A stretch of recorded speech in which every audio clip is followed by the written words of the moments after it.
In this section, we're going to analyze the colors of the white wines. The first color tonality that we can think about is this green yellow, the greenish yellow. Then comes into play giallo paglierino, which could be translated as hay yellow. It's the color of the hay. Or you can think of also a simple lemon. You could say lemon yellow.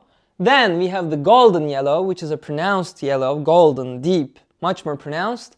And for the wines that have been aged for quite a long time and that had some oxidation, we can think of amber yellow. Now let's get started with the first type of yellow, which is the green yellow, the greenish yellow. These are young wines, maybe that have just been produced. We can think of grapes that were harvested before complete maturation. We can think of then the grapes that were harvested earlier. We can also think about colder climates. Maybe these are the grapes, these are the wines that were produced in North Italy, where the climate conditions are very cold, where the grapes don't have the chance, don't have the potential to mature totally. Related to this idea, when we have a green-yellow color in a wine, we can think of definitely high acidity, because there was not maturation enough, so the high acidity is the characteristic of these wines.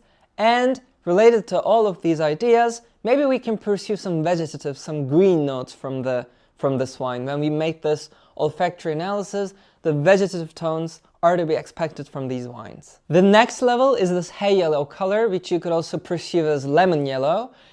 These are wines that are balanced enough. Of course, these are not aged as much as other typologies that we're going to talk about, but these wines are in a good balance. This is like the friend of Rosso Rubino, the ruby red, and this is the interpretation for white. The acidities and the smoothness are in a very nice balance in these wines. The grapes were collected at the right maturation, and these are most of the wines that we're going to taste throughout our degustation journey. These are relatively young wines that are in their journey to become complete, become mature. Now we're with giallo dorato, the golden yellow color. This is a very nice color to start with. It really captivates you by the time you see it in the glass. These are wines in which the smoothness is more important than the acidity. You can think about some sort of aging. Some years have passed.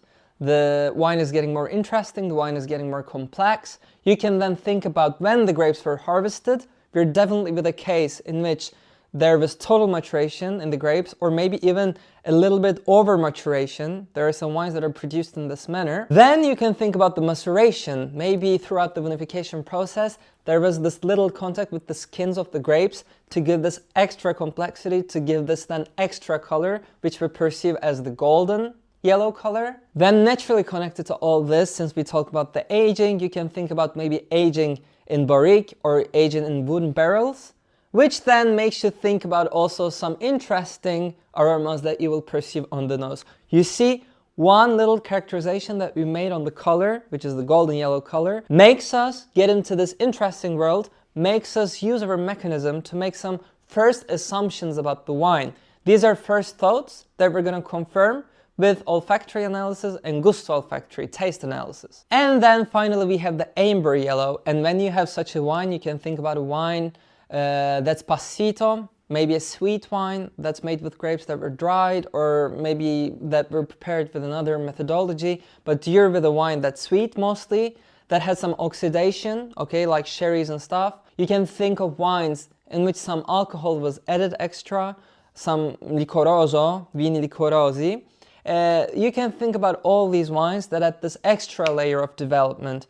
You can think about these extra methodologies that are used either for sweet wine production or more licorice wine production. Of course, from these wines, you're expecting high alcohol levels, you're expecting high smoothness. By the way, I said beforehand, alcohol is a component that will contribute also to the smoothness. It's not just about the smoothness per se, it's not just about the sugar levels also per se, it's also the alcohol that will create this hot, warm feeling in your mouth, and we have these expectations from such wines. Before I finish off this video, I want to remind you that it's important for you to give us details. For example, there will be many cases in which you see maybe a wine with lemon color, but that also starts to show some golden reflections. These are important observations that you can make to make a better analysis about the health, about the status, about the age of a wine.